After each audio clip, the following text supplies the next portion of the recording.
porque proféticamente hablando, se espera que la segunda venida del Señor sea para este tiempo. Dice la Biblia que el día y la hora nadie lo sabe, pero nosotras como novias listas, con el aceitito preparado en las lámparas, sabemos que será para esta época, cumpliendo lo que proféticamente está establecido. Es un mes muy especial, se celebra la fiesta del Sukkot, que es en español la fiesta de los tabernáculos o las enramadas. En el Antiguo Testamento, los judíos lo que hacían, los hebreos, era hacer unas champitas y lo que se hacían era como agradecer o celebrar cómo Dios había provisto para ellos en el desierto. Entonces nosotros ahora también, bueno, en la iglesia nosotros la celebramos, el Sukkot, creo que va a ser como el 20 y pico de septiembre, y proféticamente lo que esta fiesta simboliza es el reinado de 1000 años, una vez que Yeshua haya regresado. Entonces vamos a orar dedicándole este mes especial que comienza. Yo voy a orar, así que todos cerramos nuestros ojos. Abba Padre, Señor, amado nuestro, te damos la gracia, Señor, la gloria y la honra sea para ti. Te damos la bienvenida a ti, Padre, a tu Hijo, Yeshua HaMashiach, a tu Espíritu Santo, Señor, el Ruach HaKodesh. Sean aquí bienvenidos y sean establecidos en esta clase, en medio de nosotros y en cada uno de nuestros hogares, Señor. Te damos las gracias porque estamos con vida, porque estamos con salud. Te damos las gracias por el milagro de nuestra hermana Pamela, Señor. Sabemos que tú fuiste el que hiciste la obra, Señor, en ella, en su familia, Padre, no solo en la salud, sino para convicción, Señor, y para la fe de otros, Señor. Te damos las gracias por este nuevo mes que comienza. Lo dedicamos a ti, Padre Santo, este novilunio del mes de Tishrei, Señor, que este mes sea de muchos frutos y bendiciones para todos los que estamos aquí con nosotros y como novia preparada esperamos tu segunda venida, Señor. Te damos las gracias por esta oportunidad que nos das de estar reunidos aquí, celebrándote, reconociéndote como único Señor y Salvador, y declaramos que toda rodilla se doble y toda lengua confiese que tú eres el Mesías. Te pedimos, Señor, que envíes a ángeles y arcángeles, Señor, Yahweh Sebaot, a guardarnos, resguardarnos, Señor, a protegernos, que nos hagas invisibles al enemigo, inaudibles e inaccesibles, Padre. Que todo lo que hoy digamos sea para gloria y honra tuya. En el nombre poderoso de tu Hijo amado, Yeshua HaMashiach. Amén y amén. Bueno, entonces estamos dando comienzo al último módulo del año, que es el de Cristología. Es una rama dentro de la teología, como su nombre lo indica, se dedica al estudio del Cristo, o sea, al estudio del ungido en español, o del Mashiach o Mesías en hebreo, ¿verdad? Eso es la cristología, el estudio del ungido o el estudio que tiene que ver con el Mesías o con el Salvador. Empezamos y es realmente el estudio del Dios y hombre verdadero, porque sabemos que en él se encuentra este gran misterio que es el de la unión hipostática. La unión hipostática se refiere a la unión de dos naturalezas, su naturaleza divina y su naturaleza humana en una sola persona. Porque recordemos la diferencia que hay en estos dos términos. En la Trinidad es una sola naturaleza o sustancia, que es la sustancia divina, pero están presentes tres personas, porque cada uno tiene su personalidad. Está el Padre, está el Hijo y está el Espíritu Santo. Y el Hijo tiene su personalidad, entonces es una sola persona en el Hijo, solo en este de la Trinidad ocurre, en el Hijo, aunque es una sola persona, en él encontramos dos naturalezas, la naturaleza divina y la naturaleza humana, unidas en una sola persona, pero sin mezclarse entre sí y sin que una influya en la otra, ¿verdad? Vamos a ver el plan. Espérame que no le proyecta. ¿Están viendo la pantalla? Por favor, me dicen. ¿Se ve? ¿Se ve? Sí, sí. Ok. Ok, planteamiento, entonces ya vimos que es la cristología, obviamente, ya lo repetí, el estudio del ungido.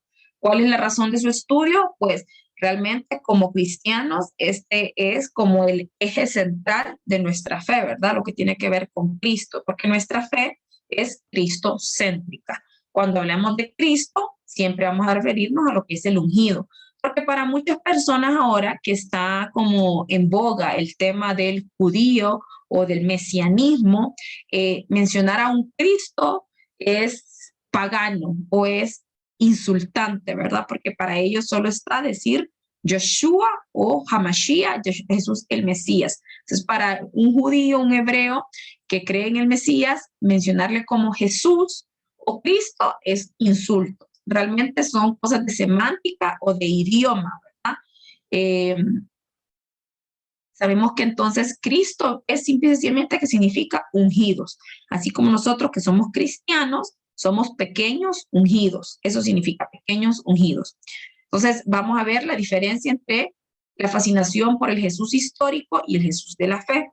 ¿Por qué hacemos esta diferencia?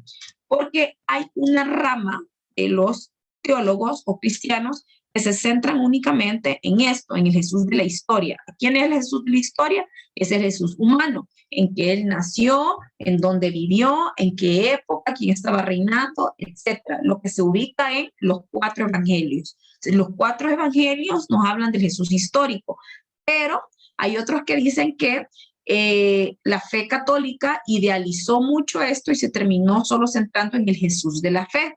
¿Qué es el Jesús de la fe? El Jesús de la fe es el resultado de cuando decimos nosotros, Jesús es mi Salvador, y con eso nos quedamos. O sea, están las 2 ramas. O la gente que solo se queda con el Jesús de la fe, de Él es el Salvador, el que vino, murió por mis pecados, y ya está a la diestra del Padre, mi Salvador y mi Salvador. Pero quitamos la parte del Jesús histórico, que Él vino, anduvo entre los discípulos, anduvo entre los pobres, reivindicó a la mujer, reivindicó a los mendigos, o sea, vino a darle honor también, o sea, o darle una posición, perdón, de dignidad a todos los menospreciados de la época. Entonces, es decir, lo mismo de la fe sin obras es muerta. O igual, las obras sin fe, nada son. O sea, aquí se combinan el Jesús histórico, el de la historia, y el Jesús de la fe, o el Cristo de la fe, se dice, ¿verdad? La introducción, bueno, conocer al Cristo Jesús, al ungido. El punto principal de la fe cristiana es una realidad humana e histórica. ¿Por qué? Porque no se puede de ninguna manera, no han podido los científicos y nadie negar la existencia de Jesucristo. Incluso nuestra historia se ve marcada, sabemos todos, por un antes de Cristo y después de Cristo. Todos los eventos históricos van marcados con un AC y un DC. Lo que pasó con él en su vida, como sabemos, desde la encarnación, obra del Espíritu Santo, que él anduvo en esta tierra, murió, resucitó, al tercer día ascendió y ahora está a la diestra del Padre. Todos estos son dogmas de la fe cristiana y están contenidos en el credo apostólico niceno-constantinopolitano. ¿Qué es el credo? Es lo que recita, todos los que van a la Iglesia Católica. Yo creo en Dios Padre Todopoderoso, Creador, es decir, es el credo. O sea, pero no es recitarlo como una estrofa, ¿verdad? Sino que realmente estar convencidos de lo que en cada uno se dice. Ese es el credo apostólico. Acontecimientos principales en la vida de Jesús, pues sabemos que su encarnación estuvo ahí presente el Espíritu Santo y el Padre. En el bautismo estuvo presente el Espíritu Santo y el Padre. Aún en las tentaciones dice que él fue llevado al desierto. ¿Por quién? Por el Espíritu Santo. Cuando él predicaba, él lo que proclamaba, vimos en el módulo anterior, no era acerca de la iglesia, él predicaba acerca de el reino de Dios ha venido. Él hablaba por medio de parábolas, él era un maestro que se acompañó de sus discípulos, era también un curador y aparte sabemos de su pasión y muerte, ¿verdad? Otro evento histórico o importante es cuando él es ya capturado, él es llevado, él es flagelado y posteriormente crucificado. Los primeros concilios, pues lo que les hablaba, en un inicio, si usted empieza a leer Hechos, los apóstoles predicaban más a un Cristo o al Jesús histórico, es decir, él vino, anduvo entre nosotros, hizo milagros, murió, resucitó. Eso es lo que los apóstoles predicaban. Con el pasar del tiempo, de los siglos, se fue perdiendo de vista lo del Jesús histórico porque empezó a peligrar la fe. ¿Por qué? Se levantaban diferentes herejías que empezaban a decir cosas como, por ejemplo, los gnósticos, que decían que él no vino en carne, sino que Jesús anduvo todo el tiempo como en espíritu, como en un fantasma. Que sí era algo real que había venido, pero no en carne, porque para ellos la carne era mala, no se podía combinar. Entonces, en este tiempo, cuando empiezan a surgir un montón de herejías, ya no es tan importante predicar al Jesús histórico, ¿verdad? A lo que él hizo, a los milagros y eso, sino que se vuelve más importante predicar su obra salvífica o se empiezan a establecer doctrinas de fe para poder defender la fe. Entonces empiezan a surgir un montón de concilios. Concilios es cuando se reúnen las autoridades de la iglesia.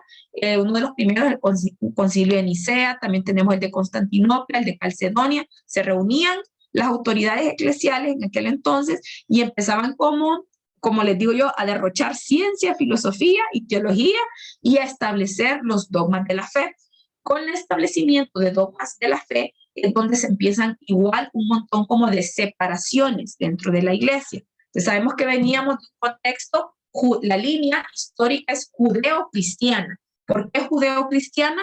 Pues todos los apóstoles, Jesús mismo era judío, los apóstoles eran judíos, nación judía, y Jesús no vino a predicar una nueva fe o una nueva religión. Por eso es que hemos cometido el error de separar Antiguo y Nuevo Testamento, separar judíos de gentiles con cristianismo, porque Jesucristo no vino a predicar una nueva religión. Es más, sus apóstoles siguieron durante él estuvo y cuando él murió, cumpliendo todas las normas establecidas en el Antiguo Testamento. El mismo Jesús pagó votos y celebraban la fiesta, ¿verdad? Igual. Entonces, es una línea histórica. Lo que pasa es que una vez que sus apóstoles mueren y ya empiezan otros a predicar, y con el nacimiento de este montón de herejías se empiezan a establecer doctrinas, y con el establecimiento de estos concilios y de las doctrinas es cuando el ser humano comete el error de creerse dueño de la verdad y empezar a excluir a los demás. Entonces empiezan a separar en un montón de denominaciones. Con creo que no me acuerdo si con el de Niceo o Constantinopla, en la historia, se da la primera separación. La primera separación de la iglesia como tal surge con la religión ortodoxa, que es más como los griegos y por allá, ¿verdad? Se separó la Siria, hay un montón de separaciones. O sea, cuando usted a alguien le diga que los protestantes fueron los primeros de separarse de la religión católica como verdadera, eso no es así, ¿verdad? Hubieron un montón de separaciones. Aún el catolicismo es una denominación dentro de la religión cristiana, pero la cristiana se ha separado mal, porque la cristiana se separó de la judía cuando no debió ser así. Debió siempre mantenerse en ese hilo de religión judeo-cristiana. Cristología, los primeros siglos, pues tenemos en el concilio de Nicea, lo que les decía, que fue o que quedó establecido. Lo vamos a leer. No sé si alguien me puede ayudar a leer. Bueno, Pamela, yo sé que está cansada, a ver si está en el tráfico. Entonces, no sé si Diego o doña Ana, ¿cómo están por ahí? Ok, ¿me escuchan? Sí, te escuchamos. Ok. Cristología y primeros concilios. Creemos en un solo Señor, Jesucristo, el único Hijo de Dios, engendrado eternamente del Padre. Dios de Dios, luz de luz, Dios verdadero de Dios verdadero, engendrado, no hecho, de un ser, misma naturaleza con el Padre. Por medio de él fueron hechas todas las cosas, por nosotros y por nuestra salvación, que bajó del cielo por el poder del Espíritu Santo. Él se encarnó de la Virgen María y se hizo hombre. Por nuestra causa fue crucificado bajo Poncio Pilato, que sufrió la muerte y fue enterrado. En el tercer día se levanta de nuevo de acuerdo con las Escrituras, y ascendió al cielo y está sentado a la diestra del Padre. Él vendrá de nuevo en la gloria para juzgar a los vivos y a los muertos, y su reino no tendrá fin. Amén. Entonces, si se fijan, esto es una verdad de fe, esto ya es parte del credo apostólico, del credo romano, ¿verdad? Católico, y si usted lo lee, o sea, no estamos lejos de todo ello, pues o sea, realmente nosotros creemos en todo eso que está ahí establecido, ¿verdad? No es que somos aparte de. Creencias cristológicas subsiguientes, bueno, es lo que les hablaba. Posteriormente, cuando se fue desarrollando la teología como ciencia, es que los seres humanos fueron como vislumbrando más doctrinas y más acerca de lo que es la cristología, no solo quedarse con la predicación de los 4 evangelios. ¿Cuáles son las diferentes imágenes del Cristo? Pues lo conocemos como el Dios, como hijo, como el novio o el esposo, ¿verdad? Un siervo sufriente y crucificado y el divino Salvador. También como el Logos encarnado de Dios. Dependiendo de qué evangelio usted lea, es como se le presenta. Por ejemplo, en Mateo se le presenta como el Mesías esperado. Entonces, en Mateo hace mucho énfasis en que las profecías del Antiguo Testamento se cumplen en él, porque Mateo va dirigido a los judíos, o sea, de que él era el Mesías. Después en Marcos lo presenta rapidito, lo están crucificando. Si usted empieza a leer Marcos, el más cortito, pues Marcos lo presenta más como el siervo sufriente que está aquí crucificado.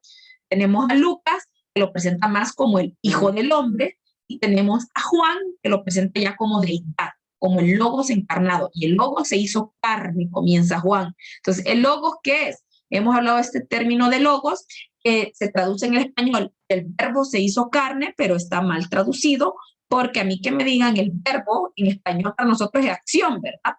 Entonces, no solo significa la acción se hizo carne, no. Cuando hablamos de logos, que es la palabra verdadera que aparece en el griego, logos encierra como todo, toda la ciencia, todo el conocimiento, todo lo que Dios había dicho, todo lo que era Dios en sí, se hizo carne. Entonces, a eso se refiere el logos. Entonces, la venida de Cristo es una doctrina que establece que Él fue y sigue siendo completamente Dios. Que Cristo es Dios encarnado. En otras palabras, durante su estadía en la tierra fue Emmanuel, o sea, Dios con nosotros, y fue la primera decisión teológica de la iglesia tomado en el credo nicencino, que fue lo que acabamos de leer, la afirmación de que Cristo es en esencia divino. Recordemos, Cristo es una persona con dos esencias o dos naturalezas, la naturaleza humana igual a nosotros y la naturaleza divina de la misma sustancia que el Padre. ¿Es Cristo Dios? Claro que sí. Él mismo lo testificó y aseveró serlo. Las escrituras lo dicen, los apóstoles lo expresaron, hay evidencias que lo comprobaron y sus atributos lo mostraron. Entonces les voy a preguntar, ¿cuáles son los atributos de la deidad? Nosotros leímos esto en el primer módulo. ¿Cuáles son los atributos que tiene la deidad? Los mencionamos los ovnis, a ver quién se acuerda de los atributos de la deidad. O sea, lo que hacen a Dios ser Dios. Omnisciente, omnipotente, omnipresente, y el otro no me acuerdo. Ok, ahí no me dijo ya 3. Estamos muy bien, felicidades.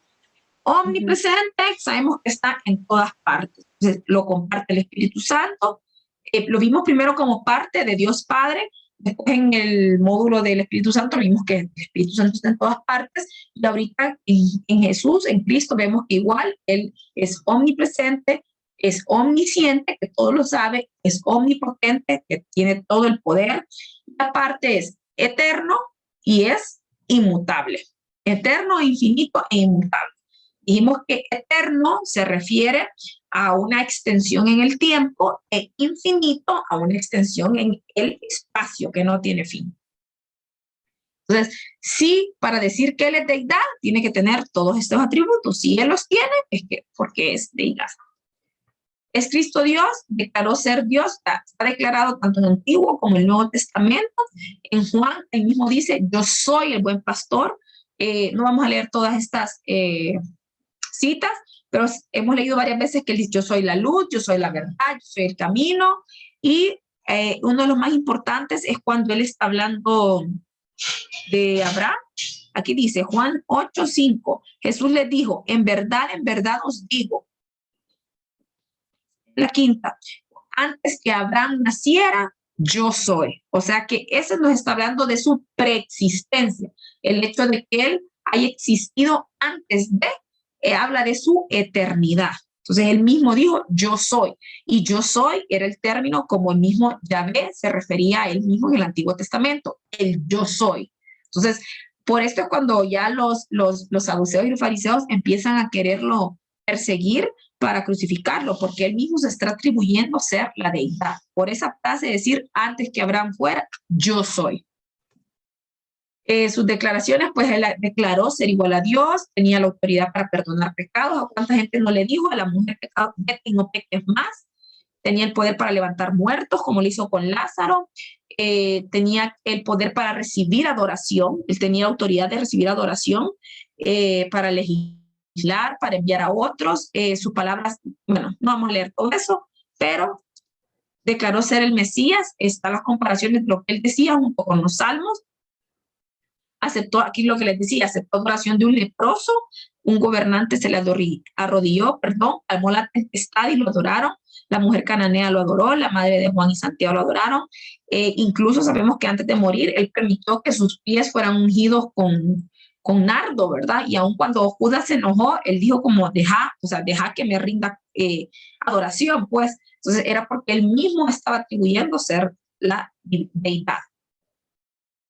Sus discípulos lo expresaron, pues a Jesús le atribuyen qué títulos: el alfa y el omega, que es el primero y el último en Apocalipsis, la luz verdadera, la roca, el novio, el esposo, el príncipe de pastores, el gran pastor. Ahí están todas las citas y ustedes las buscan, ¿verdad? Lo consideraban el Mesías, o sea, el ungido, el enviado de Dios. Pablo lo aplicó en Filipenses 2:10, refiriéndose a Isaías 45:23. Lo que les decía, para que en el nombre de Jesús se doble, en el nombre de él se doble toda rodilla de la tierra que está en los cielos y en la tierra y debajo de la tierra, y toda lengua confiese que Jesucristo es el Señor, para gloria de Dios Padre. Eso lo dijo Pablo en Filipenses y estaba haciendo referencia a Isaías 45:23.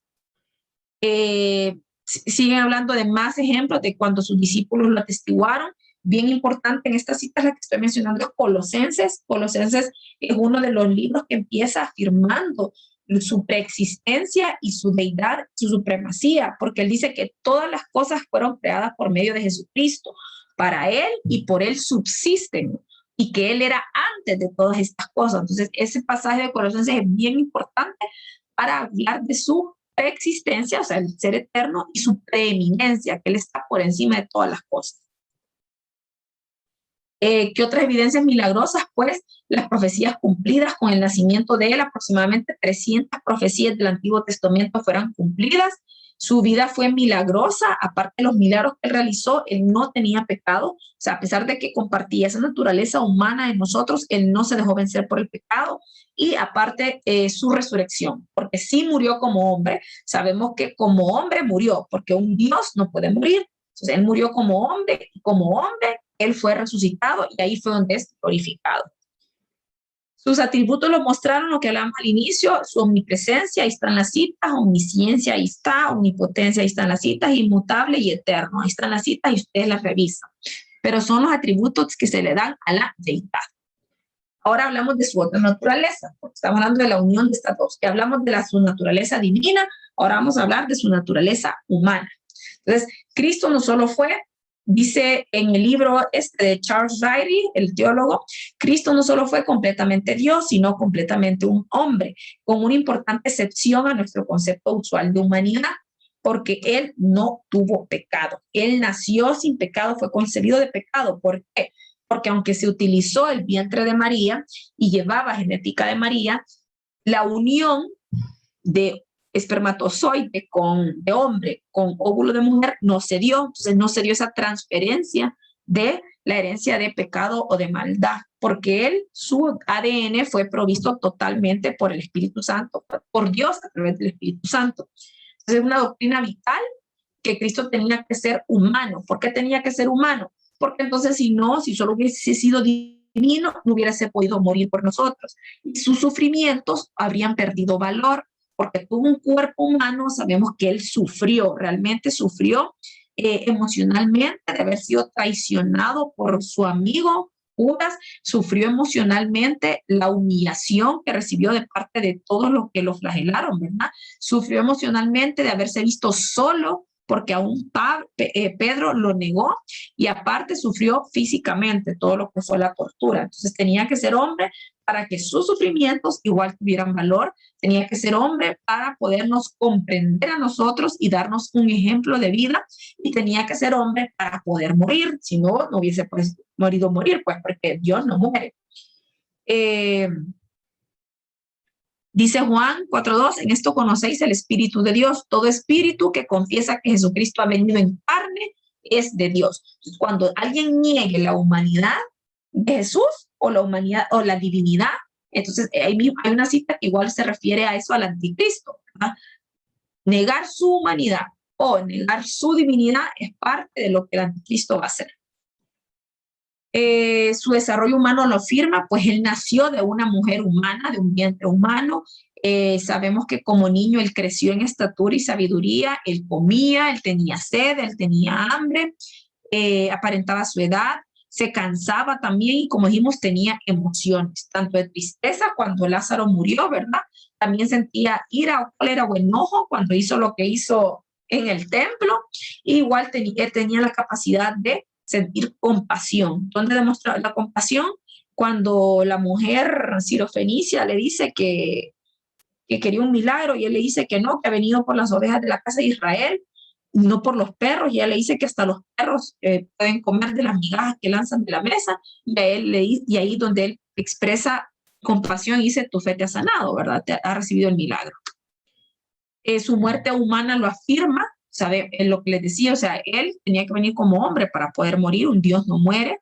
Jesús murió, fue atestiguado por muchos que murió. El centurión rumano atravesó la lanza, le atravesó con la lanza, perdón, para contestar su muerte. Se dice, ¿verdad? Históricamente, si usted estudia que ese centurión humano después de esto, él se convirtió porque vio su muerte, fue atestiguada y posteriormente vieron lo que era la tumba vacía, que es otra cosa que no han podido negar, no han podido negar en la historia que su tumba está vacía, que el cuerpo no fue encontrado nunca.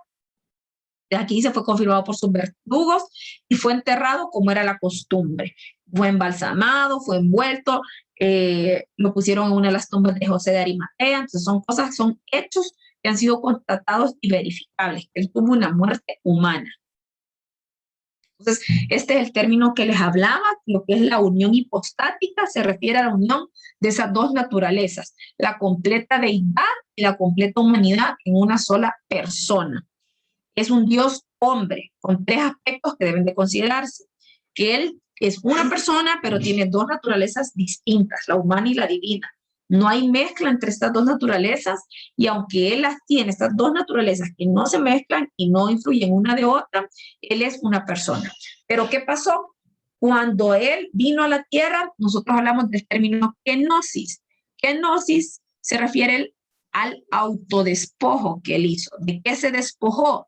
Él no se despojó de naturaleza divina cuando vino aquí, ni se despojó de sus poderes. Él se despojó de su posición de honor que él tenía, de haber estado en el cielo, mandando, como ustedes digan, recibiendo gloria y honor, a venir aquí como siervo sufriente, a ser humillado y maltratado. De eso fue lo que él se despojó. Mientras estuvo en la tierra, él decidió no mostrar en muchos de los pasajes su naturaleza divina, como por ejemplo cuando está siendo tentado, cuando él es llevado al desierto, sabemos que fue tentado 3 veces por el diablo y Jesús no puede ser tentado porque él no tenía pecado. Entonces, ¿cuál será el punto de que aparezca este pasaje en la Biblia o de que haya sido llevado al desierto?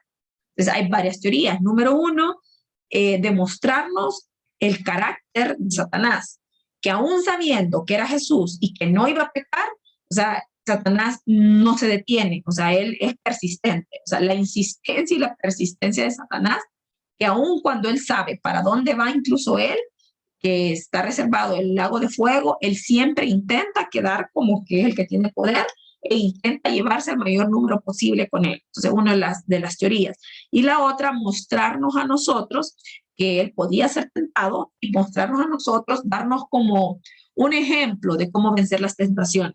Porque las 3 veces fue tentado en carne, o sea, en su carne de hambre, fue tentado en gloria, en poder, en posición. Esas fueron las tentaciones que recibió. Son las maneras en como nosotros somos tentados constantemente, porque así nos muestra el método de Satanás, ¿verdad? Pero en las 3 ocasiones, Jesucristo no es que se puso a pelear con el diablo, ¿verdad? No se puso a pelear con el diablo, ni utilizó sus poderes de Dios para alejarlo. En todo momento, él solo contestó, escrito está, dándole autoridad a lo que estaba en la Biblia. La importancia de esa unión hipostática, ya sabemos que tenía que ser hombre para que pudiera ser alguien comprensivo para nosotros. Como hombre nos presentó como Dios, también su muerte tuvo valor infinito, necesario para proveer redención por los pecados del mundo. Era necesario para que se convirtiera en un sacerdote eterno.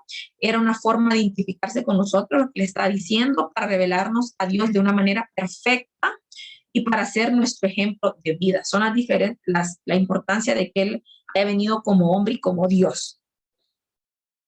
Su funcionamiento, lo que les decía, Cristo no perdió sus atributos divinos, sino que adquirió atributos humanos, aceptó voluntariamente las limitaciones en el ejercicio de los atributos, pero no es la presencia de los mismos.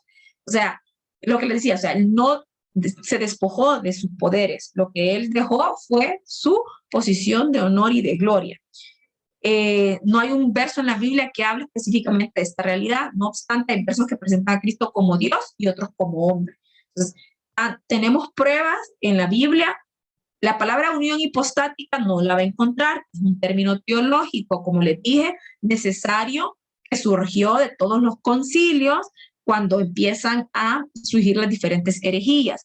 Pero sí tenemos en la Biblia lo que son los términos de que, o sea, los ejemplos de que Él realmente era hombre y los ejemplos de que Él realmente fue Dios mientras estuvo aquí. Entonces, a esa unión fue que ellos le dieron este nombre de unión hipostática. ¿Y de dónde viene hipóstasis? Hipóstasis es estasis, es sustancia. Entonces, es una palabra nada más etimológicamente que significa la unión de dos sustancias. Entonces, no es un término wow sacado, sino que es un término que su palabra eso significa, ¿verdad? Hipóstasis o sustancia. Entonces, kenosis, eso sí aparece, que en Filipenses dice, no teniendo cosa a que aferrarse, dice, dejó su posición y se hizo hombre. Eso sí está en Filipenses, su autodespojo, el autodespojo que él tuvo de todos sus, de su poder y de su lugar divino. Entonces, este es el cuadrito. Perdón. Entonces sabemos que él tenía que venir así como hombre y como Dios para presentarse como un salvador. Lo tenemos en Romanos 1, el 3 al 4, vino como Dios. Él era dar significado de la muerte como hombre, pues tenía que venir para poder morir. Como sumo sacerdote, la referencia está en Hebreos 4, 14 al 16, tenía que estar como hombre para representarnos a nosotros y como Dios para representar a su pueblo delante del mismo Dios. Como juez, Juan 5:22, tenía que haber pasado por naturaleza humana para que nos juzgue como semejantes y como Dios para juzgar con justicia, porque sabemos que solo Dios puede juzgar porque solo Él es justo completamente.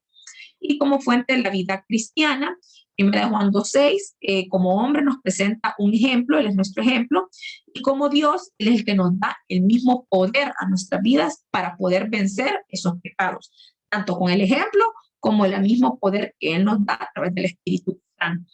Entonces, no sé si tienen alguna pregunta de esta clase, de la presentación de Jesús como Dios y como hombre verdadero.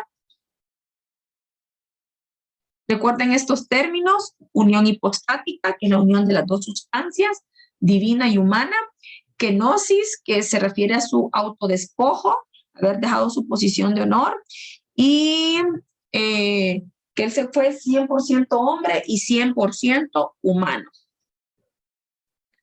Él lo atribuye, 100% hombre y 100% divino. ¿Qué atribuye su divinidad? Pues su divinidad tiene dando un resumen, ¿verdad? Presenta los atributos de la deidad que tienen que repetirlos: omnisciencia, omnipotencia, omnipresencia, eterno, infinito e inmutable. Él mismo atestiguó ser Dios, sus discípulos atestiguaron su humanidad, pues la Biblia, los evangelios nos lo presentan como alguien que vino, nació un niño, que nació de virgen, humana, nació de una persona humana, que creció, que murió, está atestiguada su muerte, que aún la parte histórica no lo pueden negar, de que Él murió y resucitó. Entonces, no sé si tienen alguna pregunta.